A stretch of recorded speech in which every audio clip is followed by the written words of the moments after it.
Hi everybody, Kenneth Lowe with Artivation Media. I ran across something really interesting I'd love to share with you. Let's get to it.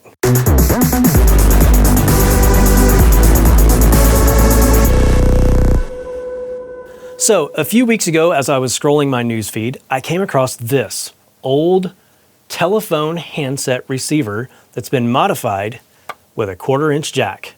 Pretty cool. It piqued my interest. It's made by a company called Loophole Pedals, who was kind enough to send us one for review. And it's worth noting that they also come in black. So, aside from the obvious coolness factor of having a retro handset as a microphone, it's actually a very practical tool to have in your studio, especially if you're doing a lot of lo-fi vocals. Without something like this, you would be relegated to singing in a regular microphone. Then you'd want to roll off your low frequencies and roll off your high frequencies to leave nothing but your mids. And after that, you'd have to apply a little bit of overdrive to get the grit that you would normally expect from a lo-fi vocal. So this is actually a very effective way to produce a lo-fi vocal in a digital audio workstation. But if you were going to gig live and try to reproduce this with live gear, you'd be hard-pressed to do so and mimic the exact tone and texture that you've produced here with these plugins. But with this little apparatus from Loophole Pedals, you don't have that problem anymore. It's pretty cool. Now, one thing to note about this, you'll probably want to know this for your live sound engineers. It takes quite a bit of volume to get this guy up to operating level. That's not really a problem. There's a lot of microphones that are that way.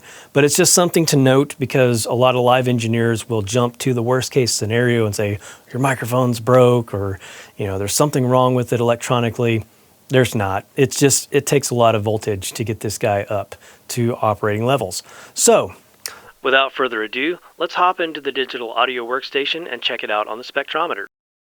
So, examining this on my EQ band here, you can see that on the low end of things, we got a little bit going on down here in 100, but it's like barely audible. We pretty much are tapering off here at the 200 hertz range. Now on the high end of things, it's about in the 4, maybe 5 range, very tippy top of what it can do. But mostly, if I hold out a note here, you can see that it's right in the 800 and the 2000 range that you're really sticking out. And that's perfect. Those are the optimal audio frequencies that you would want in order to stand out in a mix. Now, another thing that you need to note about this particular microphone is you would think, since it's a handset, that you would sing down here, but you don't. It's actually wired to sing up here, so it doesn't obscure your face while you're performing. That way, when you're in show, people can still see those baby blues if you've got them. And then once you're done with your lo-fi vocal performance, you can hang it on a microphone stand with a regular old guitar capo. I love it. It's absolute genius.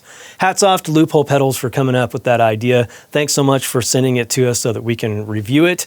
If you'd like to pick up one for yourself, you can get these at www.loopholepedals.com. For Artivation Media, I'm Kenneth Lowe. Thanks for watching.